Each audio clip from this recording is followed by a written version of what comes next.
সম্মানিত উপস্থিতি, আমি আপনাদের সম্মুখে কোরআনে কারীম থেকে যে আয়াতে কারিমা তেলাওয়াত করছি।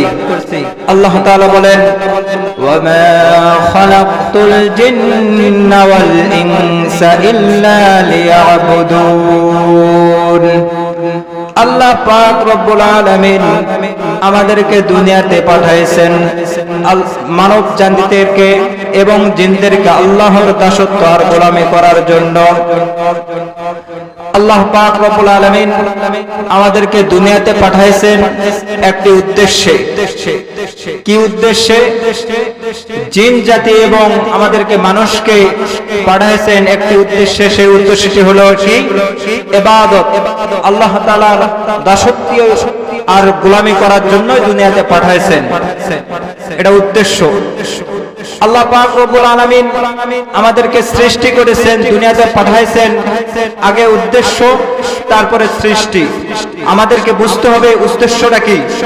আল্লাহ তাআলার ইবাদত করা, আল্লাহ তাআলার দাসত্ব করা, আল্লাহ তাআলার গোলামি করা।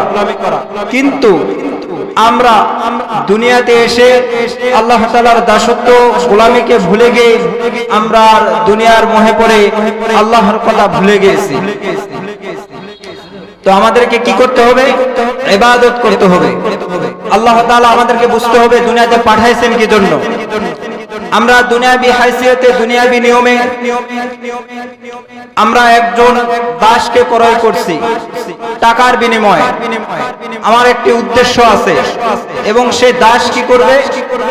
আমার গোলামি করবে। আমি যে হুকুমের কথা বলবো সেই হুকুম সে পালন করবে, তার কর্তব্য। আমরা একজন মানুষকে নিয়েছি, একটি কাজে নিয়োগ দিয়েছি, আমার একটি উদ্দেশ্য আছে, সে সেই কাজ করবে। কিন্তু সে যদি ঠিকমতো কাজকর্ম না করে, যে আদেশ দেওয়া হয়েছে সেই আদেশ না যদি মানে, একদিন, 2 দিন, 3 দিন তাকে অ্যালার্ট করার পর তাকে সেই জায়গা থেকে, সেই স্থান থেকে বহিষ্কার করা হবে। তো আল্লাহ পাক রব্বুল আলামিন আমাদেরকে দুনিয়াতে পাঠাইছেন আল্লাহর দাসত্ব আর গোলামি করার জন্য। আমাদেরকে আল্লাহর দাসত্ব আর গোলামি করতে হবে। তো আল্লাহর হাবিব হাদিস শরীফে বলছেন, আদ-দুনিয়া সিজনুল মুমিন ওয়া জান্নাতুল কাফির। দুনিয়া মানুষের জন্য, মুমিনদের জন্য কারাগার, আর কাফেরদের জন্য জান্নাত। আমরা অনেক সময় আমরা বলে থাকি যে আমি নামাজ পড়ি, আমি হজ করি, আমি যাকাত দেই, এত ভালো কাজ করি, কিন্তু আমার এত বালা মুসিবত কি জন্য?